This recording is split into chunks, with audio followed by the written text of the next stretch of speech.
अहिले चाहिँ हाम्रो चाहिँ खोल्दैछौँ है यो क्यामेरा। पुरा गुफामा ल्याएर राख्नु रहेछ त यार होइन। उहाँ पनि ल एकदम रिसर्च गर्दा हो के छ रिसर्च हुँदैछ अब के छ यसको स्थिति। अनि यहाँबाट बाघ भालु त नहोला, अब बाघ चाहिँ होला पक्कै पनि।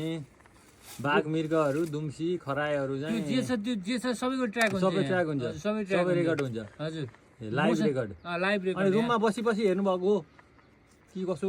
होइन होइन यो त यहाँनिर सेट गरेर छोड्ने हो। अब लगेर हामीले चाहिँ यसको चाहिँ यो मेमोरी कार्डलाई लगेर अनि कति रेकर्ड गर्यो भनेर टेस्टिङ गर्ने। यहाँ छ है हामीले यसमा अन गरेर छोडेका थियौँ। अब अन गरेर छोडिसकेपछि के हुन्छ भने यो चाहिँ लाइट भयो, यो चाहिँ क्यामेरा, यो चाहिँ सेन्सर।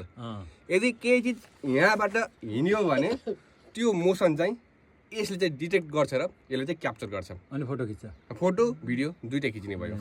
यसको अनि प्राइसको बारेमा आएको थियो अब अर्को भिडियोमा। प्राइसकोमा अर्को भिडियोमा